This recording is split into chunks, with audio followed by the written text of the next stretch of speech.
She did not scream. That was the thing Charlotte Valemont would carry with her long after everything else had faded. Not the image in the parlor, not the amber flicker of candles burning low, not the sound of her own footsteps retreating down the corridor of the Evercrest estate. What she would carry was the silence of herself, the complete and total quiet of a woman whose world had just split down the middle, and who had chosen in the space of 3 heartbeats not to fall apart in it. She had come upstairs to find Frederick. That was all. A simple errand on a complicated evening the night before their wedding, when the Evercrest estate buzzed with florists and caterers, and her mother issuing instructions nobody was following. Charlotte had slipped away from the drawing room where the noise was loudest, climbed the great staircase with her ivory satin skirts gathered in one hand, and walked the length of the east corridor toward the private parlor where Frederick always went when he needed to think. She had raised her hand to knock. The door was not fully closed. Through the 2 inches of gap left between the door and its frame, she saw the fireplace, nearly spent. She saw the scatter of papers on the side table. She saw the wingback chair, pushed to one side, and she saw Frederick, tall and dark-haired in his evening coat, the man who had placed a ring on her finger 4 months ago and whispered things to her in gardens that she had believed, truly believing, standing with his hand in the hair of the woman pressed against his chest. That woman was Anastasia, her sister. 3 seconds, perhaps 4. Then Charlotte lowered her hand from the door. She straightened her spine. She walked back down the corridor in the same steady rhythm she had come, descended the staircase, crossed the entrance hall, set her diamond engagement ring on the silver tray beside the front door, and walked out into the November fog without a coat, without a bag, without a single word spoken to anyone. She did not scream. She vanished, and for 5 long years, the world assumed she had simply ceased to exist. Hey, quick question. How are you feeling right now? Because if this story is already moving something in you, I need you to know that what comes next will shake you even more.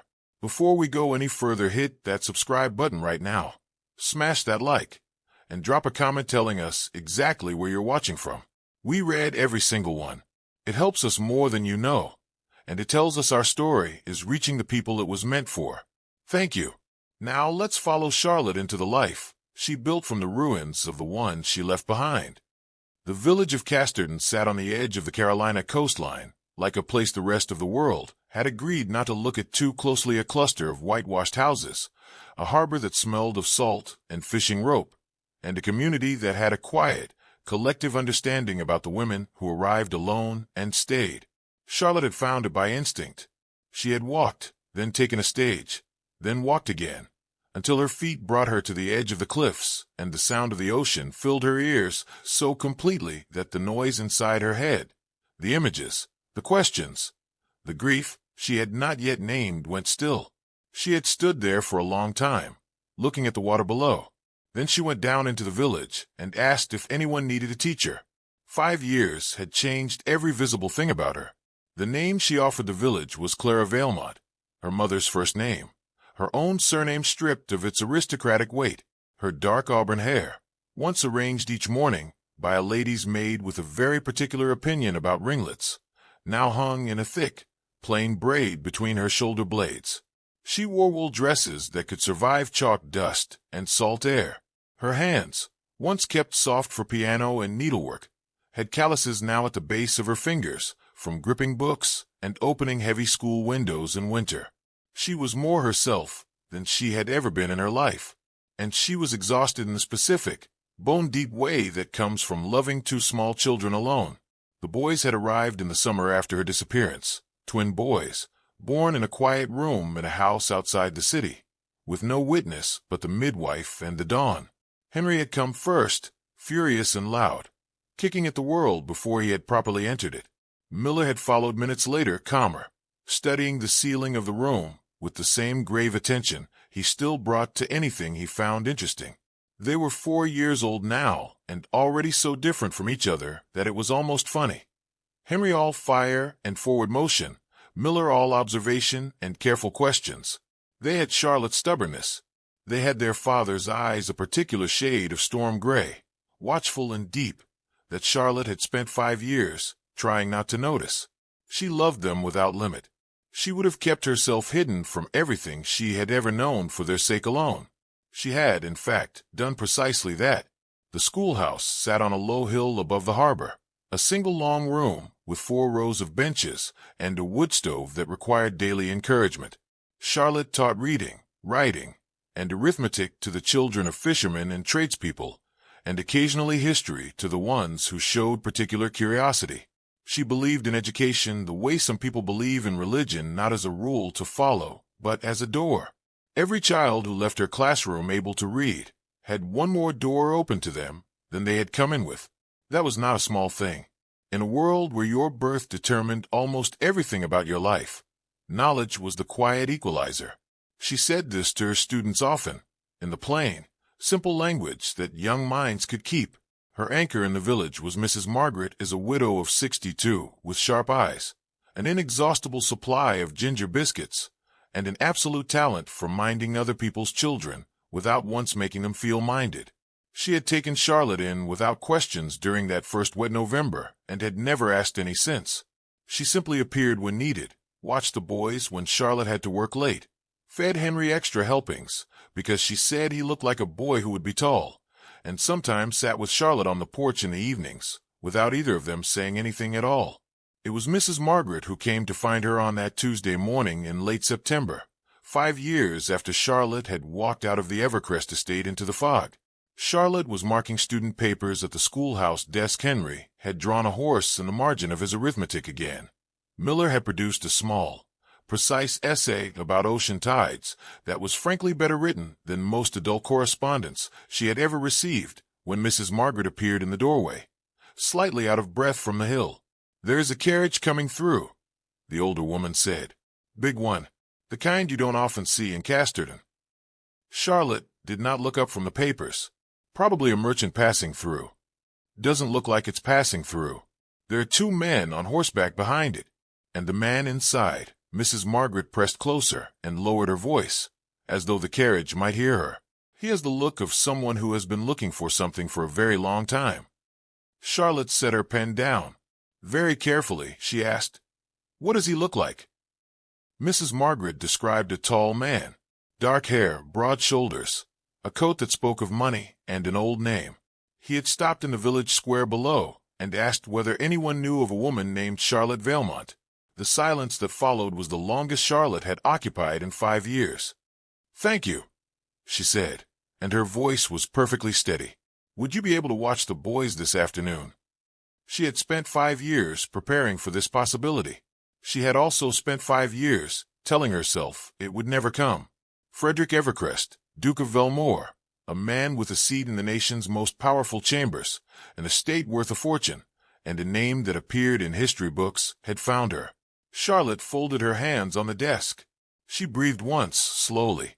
She was Clara Valemont. She was a schoolteacher. She had nothing to do with dukes. The knock at the schoolhouse door was firm, not aggressive, but not the knock of a man with any doubt that he had arrived at the right place. "Come in," she said. The door opened. Frederick Evercrest walked into the schoolhouse of Casterton, and Charlotte's first, involuntary thought was that 5 years had taken something from him. He was the same in height, the same in the dark, composed way he occupied a room, but the easy authority that had once lived in his face like a man who had never been told no was gone. In its place was something harder, a jaw set like a man who had been grinding his teeth for years and had not yet stopped.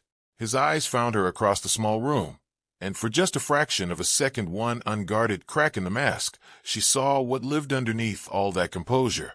Relief. Raw and real and furious all at once. Then the mask came back. "Hello, Charlotte," he said. She looked at him for a long, measured moment. "You have the wrong village," she said. "My name is Clara." He stepped inside and closed the door behind him. "I have searched 11 villages in 2 years," he said quietly. "I am done making that mistake." He did not shout. That was the thing Charlotte had not prepared for. She had built herself a whole architecture of readiness for this moment, for the raised voice, the ducal authority deployed like a weapon, the indignation of a powerful man whose life had been inconvenienced by her absence. She had prepared for that version of Frederick, the one she had walked away from. She had not prepared for the quiet. He stood just inside the closed door. He did not advance toward her. He stood the way a man stands when he is holding himself very carefully in place, because he is not entirely sure what he will do if he moves. "You left your ring on the tray," he said. "I know what I left." "You left without a word, without a note, without—" He stopped, collected himself. "You disappeared, Charlotte, for 5 years. I know how long I was gone. I thought. I don't want to know what you thought." She rose from behind the desk, not to approach him, but to have something to do with her body besides sit still. "You know why I left. You know exactly what I saw. And if you have come all this way to perform your innocence at me in a schoolhouse in Castardan, I would ask you to save us both the time." Something moved across his face. Not indignation. Something that looked more like shame, which she had not expected either. "What you saw," he paused carefully, "was not what it appeared to be." The clarity of her anger was almost a relief. "I saw your hands in my sister's hair, the night before our wedding, in your own house. I know what you saw. I am asking you to let me tell you what was actually happening." She said nothing, which was not agreement, but it was not refusal either, and they both understood the difference. He moved to one of the children's chairs, the only second seat in the room, and sat in it, with his long legs folded at an angle that was both undignified and completely beside the point. Charlotte remained standing behind her desk. He told her the truth, or what she came to believe, by the end of it, was the truth. Anastasia had come to him that night, not in the way it had appeared.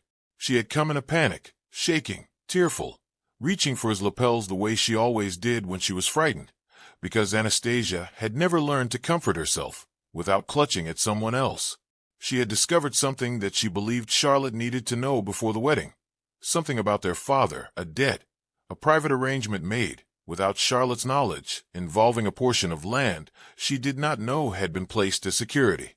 Their father had sold a promise he had no right to sell, and Anastasia, reckless, thoughtless, often careless Anastasia, who nonetheless loved her sister in her own chaotic way, had spent 3 days terrified of saying it directly, and had chosen the worst possible moment and manner.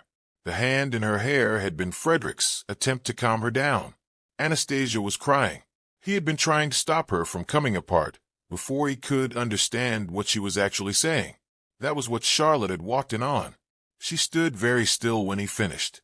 The sound of the ocean came through the windows. One of the benches creaked slightly in the breeze from the door. "You could have come after me that night," she said. "You could have followed me out the door. I know. You could have sent a letter the next morning. You could have sent a dozen letters." "I sent letters, Charlotte. You never received them because you had already gone somewhere I could not reach." And he stopped. "And I told myself, for a time, that if you could leave the way you did, without once turning around, then perhaps I had already lost you before that night. Perhaps you had never—" He cut himself off. His jaw tightened. "Perhaps I never had what?" she asked. He didn't answer that.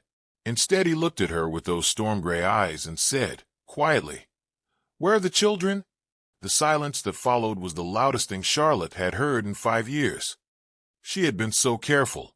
5 years of different names, a village that asked no questions, a life constructed with the precision of someone who understood that details were the difference between safety and exposure.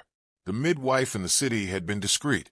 Mrs. Margaret had the good sense and the good heart never to pry. The school records listed the boys under Valemont. Nobody in Castardan had any reason to connect 2 small children with auburn hair and gray eyes to a duke nobody here had ever met.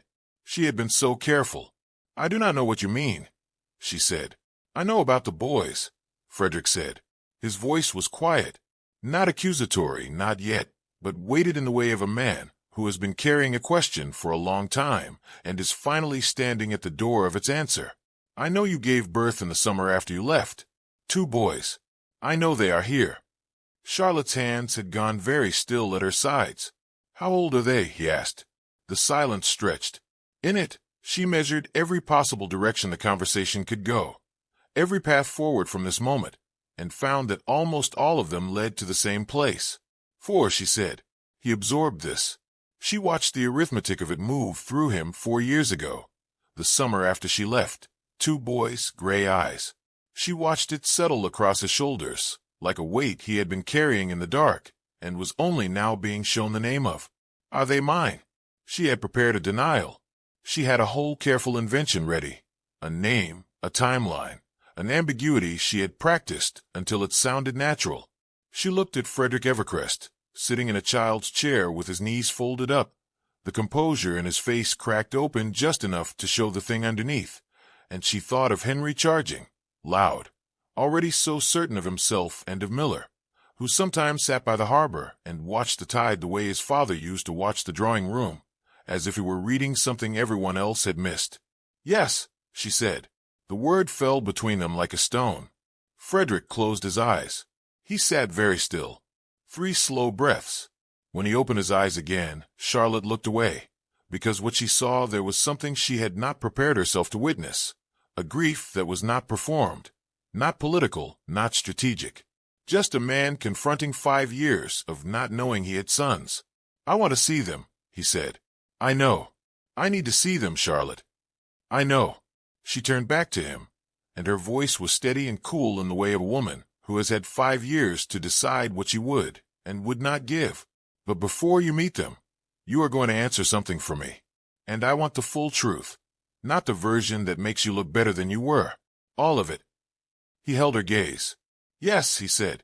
Ask, did you marry Anastasia? Something flickered across his face. Not guilt, something closer to exhaustion. No, your father pushed for it.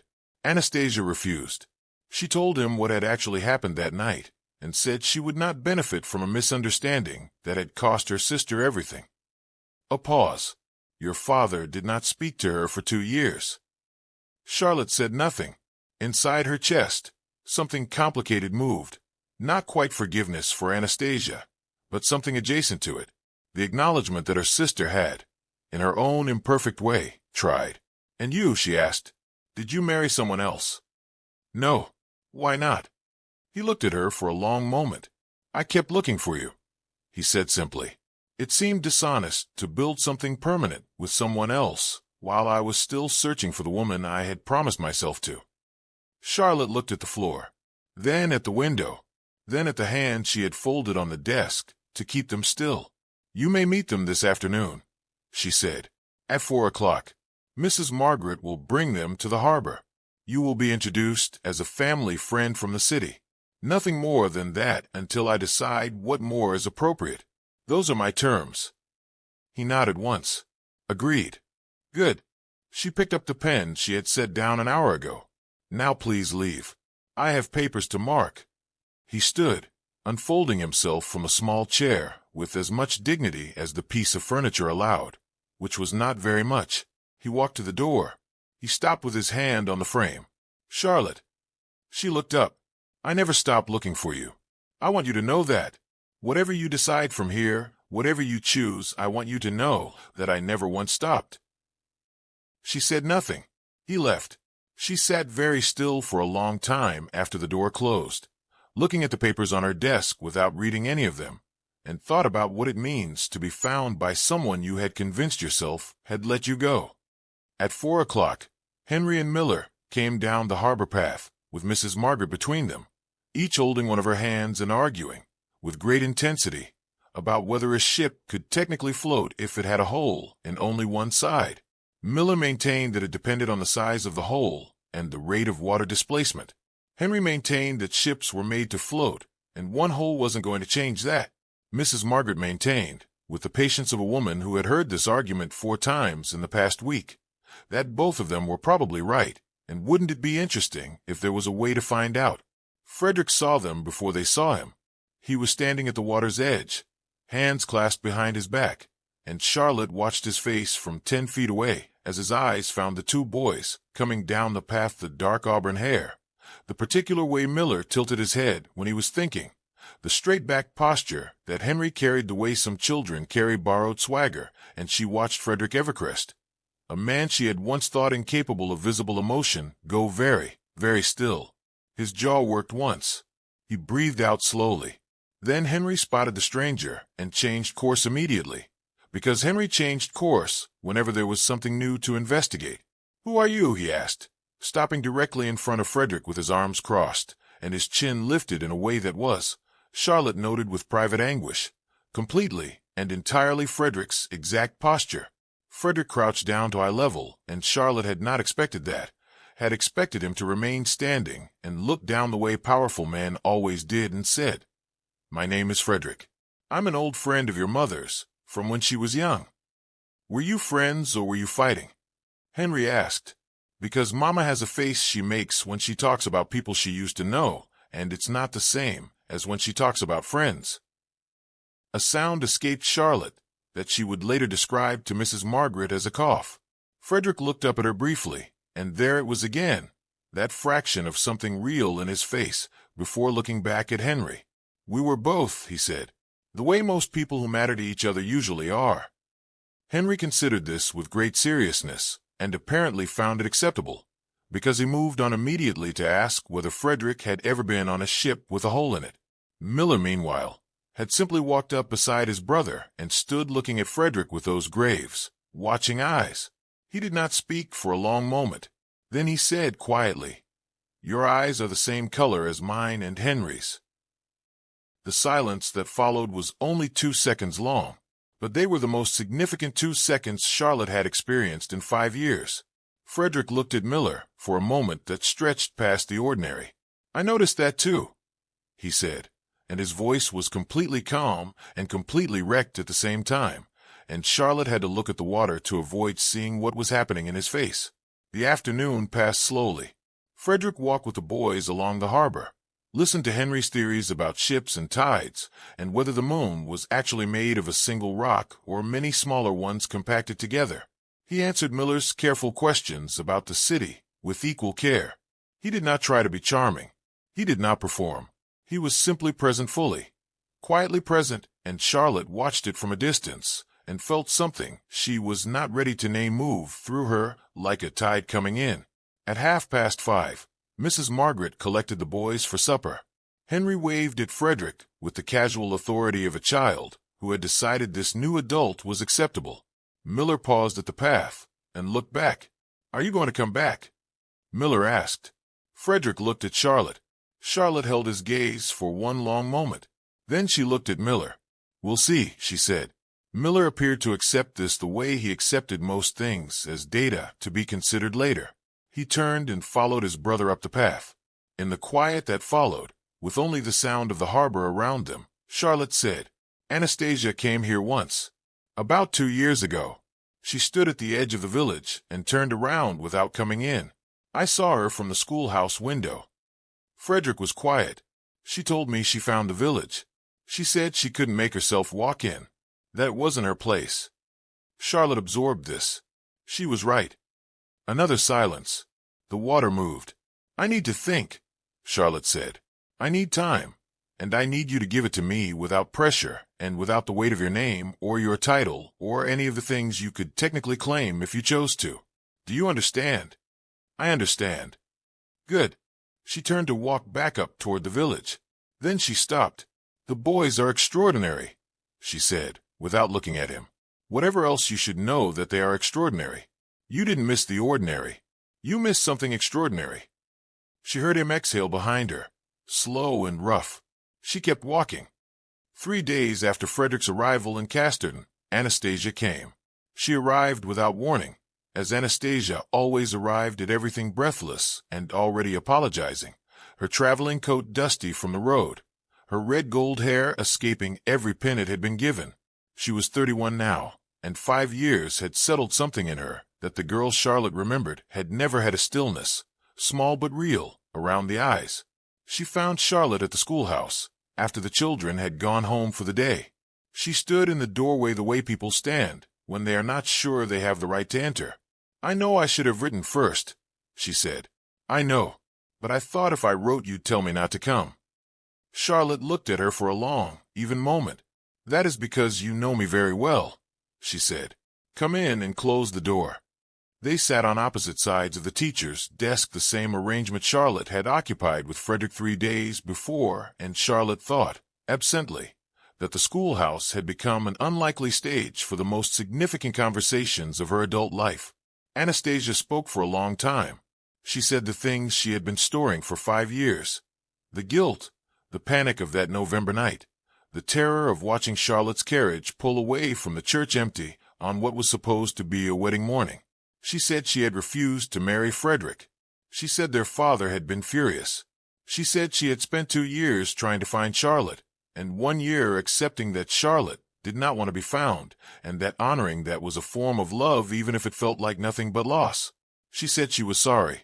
Not in the quick, social way she had said sorry for things as a girl for broken vases and borrowed dresses and accidentally repeated secrets, but in the deep, full way of a woman who has had years to understand the weight of what a moment of poor judgment costs another person. Charlotte listened to all of it. When Anastasia finished, the room was quiet for a long time. "You should have come to me directly that night," Charlotte said finally. "Whatever you were afraid of, you should have come to me. I know. You are my sister, not his. Whatever panic you were in, I was the one who deserved to know first. I know that. I have known that every day for 5 years." Another silence. Outside, the wind off the harbor moved through the windows. "I'm not going to pretend the last 5 years didn't happen," Charlotte said. "I'm not going to pretend that everything is simple now because you are sorry and because the explanation exists. It doesn't work that way. People aren't ledgers. You don't say the right words and erase the entry." Anastasia nodded. "But I am also not going to tell you that you don't matter to me," Charlotte continued. "You are my sister. That is permanent whether it's comfortable or not. So here is what I will offer you: time. Slow time, honestly earned, without rushing toward a warmth neither of us has actually arrived at yet." Anastasia pressed her fingers to her mouth. Her eyes were very bright. "That is more than I deserve," she said. "Yes," Charlotte agreed. "It is. But I am offering it anyway, because I would rather be generous than be right. Not for your sake, for mine. Carrying resentment for the rest of my life is a weight I refuse to pack." Something shifted in Anastasia's face. Not just relief, but something closer to recognition, as though she was seeing for the first time who her sister had actually become in the years between then and now. "He loves you," Anastasia said quietly. "He never stopped. I know you don't want to hear it, and I know it doesn't fix anything, but I thought you should know it from me." Charlotte said nothing. "The boys are beautiful," Anastasia added. "Henry looks like he could run a small country by the time he is 12. Miller is going to be the kind of man who understands everything." Despite herself, Charlotte laughed a short, real sound, the first genuine laugh that had crossed that room in a long time. "They are a great deal to keep up with," she said. Anastasia smiled. It was the first time Charlotte had seen that smile in 5 years, and it was, against all expectations, still the same. It was Miller who asked the question that changed everything. He asked it on a Saturday morning, 11 days after Frederick had arrived in Castardan, while sitting at the kitchen table with a cup of warm milk and the focused expression he wore whenever he was about to say something that had been in progress for some time. "Mama," he said, "is Frederick our father?" Henry looked up from across the table with wide eyes, apparently having not arrived at this question himself yet, but finding it, now that Miller had voiced it, extremely reasonable. Charlotte sat down. She looked at her sons, these 2 extraordinary, entire, complete people she had made and raised and loved in the specific, total way that only a parent who has done it alone truly understands, and she decided, in that moment, that they deserved the truth. Not a managed version of it, not a comfortable softening, but the real thing, given to them in language they could hold. "Yes," she said, "he is." Henry processed this for approximately 4 seconds. "Why doesn't he live here?" "Because your father and I had a very hard misunderstanding a long time ago, before you were born, and it took us a long time to find our way back to talking about it honestly." "Is he going to live here now?" "That is something your father and I are still working out together." Miller considered this with his characteristic gravity. "Does he know where his—" "Yes, he found out when he came." "Was he sad that he didn't know before?" Charlotte looked at her younger son, for years old and already in possession of the most precise emotional intelligence she had ever encountered, and said, honestly, "Yes, very." Miller nodded, as though this confirmed something he had already suspected. "I think he should be allowed to stay," he said, "if he wants to." It seems unfair to be sad about something when the answer is right here. Henry added, with great practical certainty. And he knows a lot about ships. Charlotte looked at the ceiling briefly, took a breath. Then she looked at her sons and said, "You are both far too sensible for your age, and I want you to know I find it somewhat challenging." They both grinned at Henry, with all his front teeth showing, Miller with the small, precise smile he saved for things he found genuinely pleasing, and Charlotte felt something in her chest that was too large for any single word. She went to find Frederick. He was on the harbor path. As he'd been most mornings, that week he had apparently developed a habit of walking the coast at dawn and again in the late afternoon, which Charlotte suspected had more to do with being near the schoolhouse than with any fondness for harbor views. He was standing at the water's edge, looking out at the horizon with his hands clasped behind him, and he turned when he heard her footsteps on the gravel. She stopped a few feet from him. The wind off the water was cold and sharp. "Miller asked me this morning if you were their father," she said. Frederick went very still. "I told him yes." A long pause. The water moved. A gull called from somewhere above them. "How did he?" "He said you should be allowed to stay. If you want to." He said it seemed unfair to be sad about something when the answer was right here. Frederick turned to face the water again. His shoulders rose and fell in one long, controlled breath. "He is 4 years old," he said. "I know," Charlotte said. "Terrifying, isn't it?" Another silence. Then, "Charlotte." His voice was low and careful. "I am not asking you to forgive 5 years in an afternoon. I am not asking you to pretend that any of this is simple.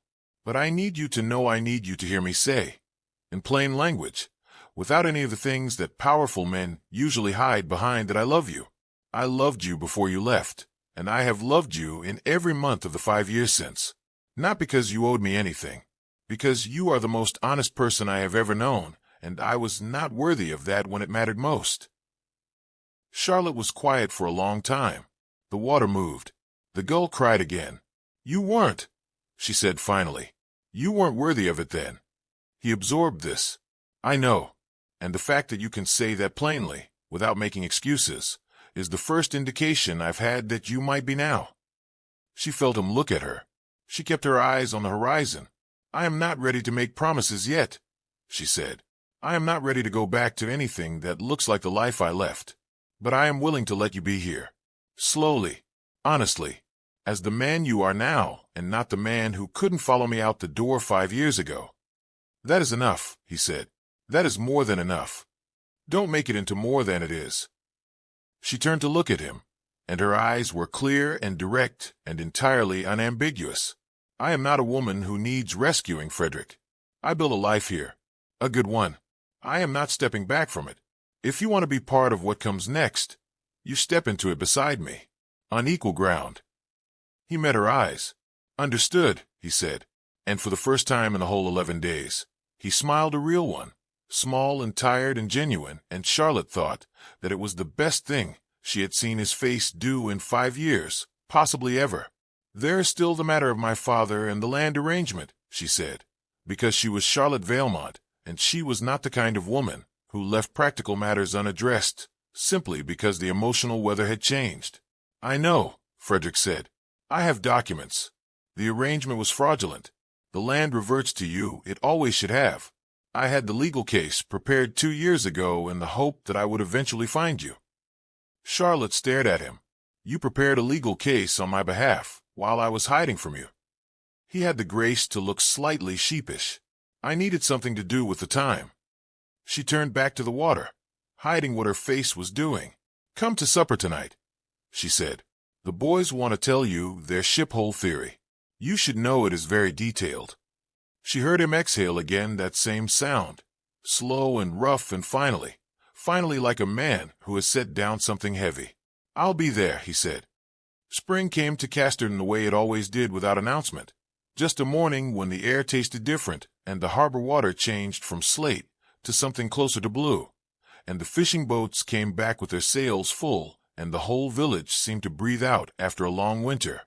Charlotte stood on the harbor path in the early light with her braid over one shoulder and a cup of tea in both hands, looking at the water, the way she had every morning for 5 years, Some things, she had decided, did not need to change just because everything else was shifting. This view, this hour, this particular quiet before the boys woke and the day became loud. Beside her, Frederick stood with his own cup, his coat collar turned up against the morning chill, saying nothing, because he had learned over the past months that Charlotte's dawn hour was not a conversational one, and he was, at last, man enough to understand that presence did not require commentary. This was what she had asked for. Slow time, honestly earned. He had given it. He had been in Casterton for 5 months now. He had not arrived with the intention of staying 5 months. He had arrived with the intention of finding her, and had found, to his own surprise, that staying was the only thing that made any sense. He had a man of business, handling the estate from the city. He wrote letters and received them. He walked the harbor path in the mornings, and brought Miller books about tides and currents and the mathematical principles of waves, and listened to Henry's ongoing theory about shipbuilding with the patience of a man who had discovered, quite late in life, that the most important conversations he would ever have might be with the 4-year-old. Henry and Miller had taken to him slowly, in their own distinct ways. Henry had decided within the first week that Frederick was acceptable because he did not condescend, did not give the sort of hollow compliments that adults give to children when they aren't actually listening, and was willing to engage with the ship-hole theory as an actual intellectual problem. Miller had taken longer, as Miller took longer with everything, arriving at his conclusions only after extended observation. His conclusion, delivered to Charlotte one evening with great seriousness, was, "I think he is trying very hard, and I think he is sorry, and I think those two things together count for a lot." Charlotte had told Frederick what Miller said. Frederick had gone very quiet for a moment, and then said, in a voice that was not quite steady, "Your son is going to be a remarkable man." "I know," Charlotte had said. "I've been working on that for 4 years. You're welcome."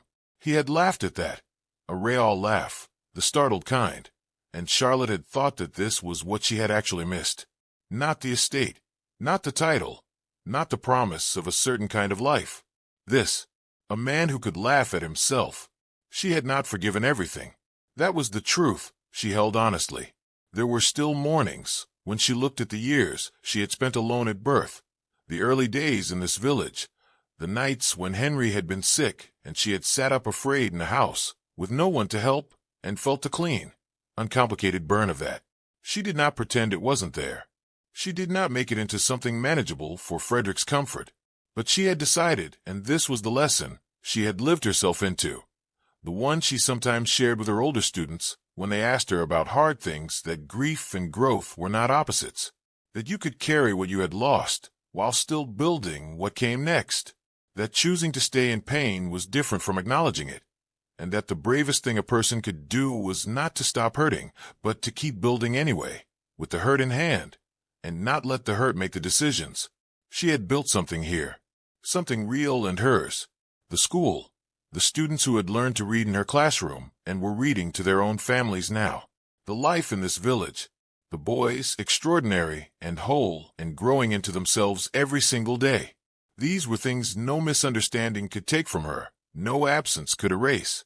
She had made them out of nothing but her own will and the conviction that she deserved a life that was entirely her own. The legal matter of her father's land arrangement had been resolved in the winter. Frederick's documents had been precisely in order, and her father had faced, for the first time in his life, the specific embarrassment of a man whose fraud was laid plainly before him by his own son-in-law that never was.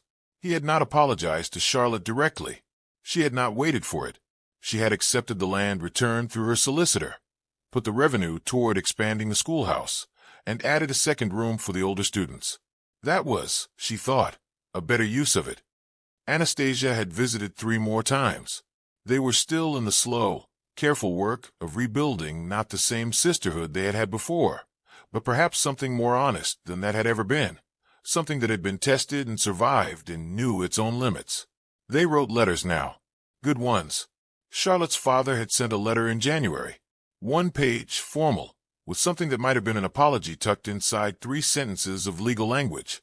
Charlotte had read it twice and set it aside, and felt nothing she had not already made her peace with. Anger required current injury to sustain itself. She had moved too far forward to be reached by the past. On this spring morning, with the harbor light coming up gold and the tea warm in her hands, she thought about a conversation she'd had last week with one of her oldest students, a girl of 14 named Beth from a fishing family, who had asked Charlotte why she had come to Casterton in the first place. Charlotte had thought about it honestly. "Because I needed to find out who I was without any of the things I'd been told I was supposed to be," she had said. "And because sometimes the life you were heading toward is not the life that was meant for you. And finding that out even the hard way is not a failure. It is just information." Beth had written that down in her notebook, which Charlotte found both moving and slightly alarming. The village had started calling her Miss Charlotte again, dropping the Clara she had worn for 5 years. It had happened gradually. Without ceremony, someone had said it. The name had fit, and it stayed. She did not mind. Clara had served her well, but she was Charlotte. She had always been Charlotte. She was just the version of Charlotte that Charlotte herself had made, rather than the one everyone else had expected. Beside her on the harbor path, Frederick set down his cup on the low sea wall and turned to look at her. She could feel it without looking. "Henry told me last night that he wants to be a shipbuilder," he said. "I know. Last month he wanted to be a cartographer. Before that, a lighthouse keeper. Miller told me he wants to be a teacher." Charlotte smiled at the water. "I know that too." A pause. The morning light was fully up now, gold on the water. "Charlotte, I know what you're about to say." "A beat.